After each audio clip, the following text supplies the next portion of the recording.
जय श्री कृष्णा, राधे राधे। ओम ज्ञान सागर में आप सभी का बहुत बहुत स्वागत है। आज हम आप सभी के लिए लेकर आए हैं माघ पूर्णिमा स्नान कब से शुरू हो रहा है और कब तक रहेगा, माघ स्नान के क्या नियम है, पूजा विधि, व्रत कैसे करें, माघ मास में क्या करना चाहिए और क्या नहीं, और इसका उद्यापन कब और कैसे करें, सभी जानकारी आज इस वीडियो में आपको बताएंगे। हमारे चैनल ओम ज्ञान सागर की ओर से आप सभी के परिवार में आप सभी को पूर्णिमा और माघ स्नान की हार्दिक शुभकामनाएं। भगवान से यही प्रार्थना करते हैं कि हमेशा आपको खुश रखे और आपकी हर मनोकामना पूरी करिए। तो चलिए जानते हैं। पौष मास की पूर्णिमा आज है और आज ही से माघ स्नान शुरू हो जाता है। माघ मास का महीना 25 जनवरी यानी आज से शुरू हो चुका है और 24 फरवरी तक समाप्त होगा।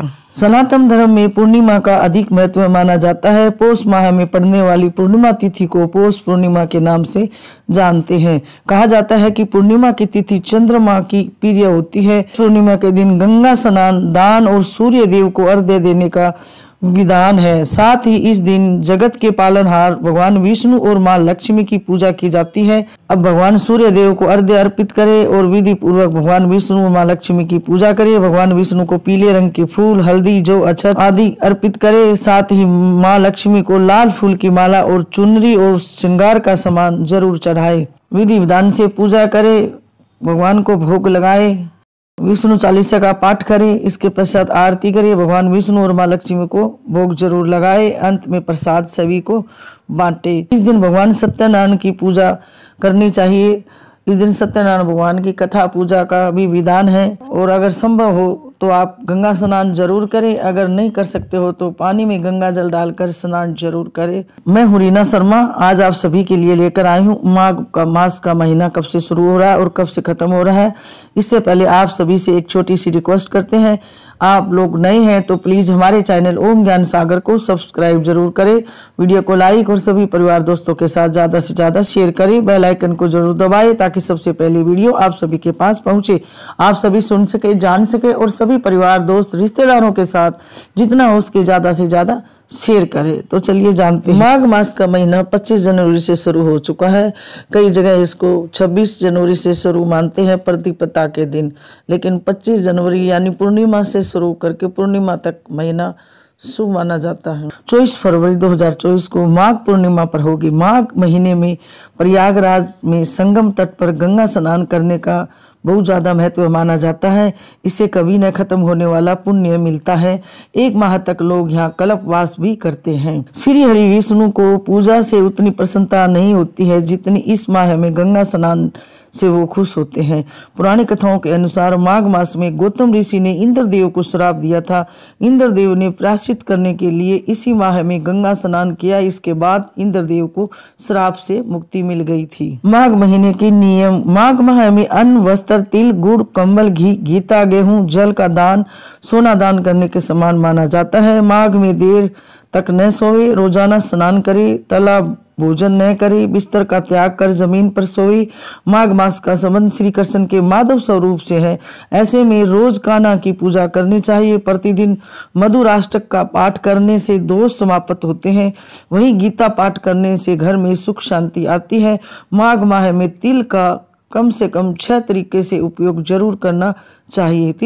तिल से स्नान करना चाहिए, तिल सेवन करे, दान करे, तिल उपटन लगाना, तिल से हवन करना, तिल से भोग आदि लगाए।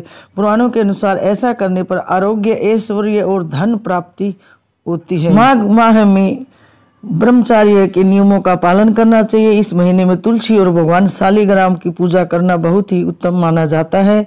माघ के महीने में ये काम भूलकर भी नहीं करना चाहिए। माघ के महीने में भूलकर भी मूली का सेवन नहीं करना चाहिए। साथ ही तामसिक भोजन का सेवन नहीं करना चाहिए। साथ ही माघ के महीने में किसी से झूठ न बोले और किसी का अपमान न करे। माघ के महीने में भूलकर भी मदिरा का सेवन नहीं करना चाहिए। माघ माह के महीने में ये उपाय करने से कम 5 मनोकामनाएं पूर्ण होती है। इस तरह माघ स्नान करने से पुरानी मान्यताओं के अनुसार माघ के महीने में आपको प्रयागराज के संगम पर जाना होगा। वहां पर गंगा, यमुना और सरस्वती के संगम में स्नान करना है। यह काम आपको पूरे माघ माह तक करना है, यानी माघ माह के कृष्ण पक्ष की प्रतिपदा से लेकर माघ पूर्णिमा तक यदि आप ऐसा करने से सफल होते हैं तो आपकी धन, सुख, संतान, सौभाग्य और मोक्ष जैसे 5 कार्य जरूर पूर्ण होते हैं। संगम में स्नान करने के बाद आपको भगवान विष्णु की पूजा करनी चाहिए। माँ लक्ष्मी की पूजा करें। माघ में स्नान मात्र से ही भगवान प्रसन्न हो जाते हैं विष्णु जी। उनकी कृपा से पाप मिटता है और पुण्य प्राप्त होता है। शाम चंद्रोदय का समय 25 जनवरी को चंद्रोदय शाम करीब 5:29 पर होगा। इसके बाद आप चंद्रमा को अर्घ्य इसी समय दे सकते हैं।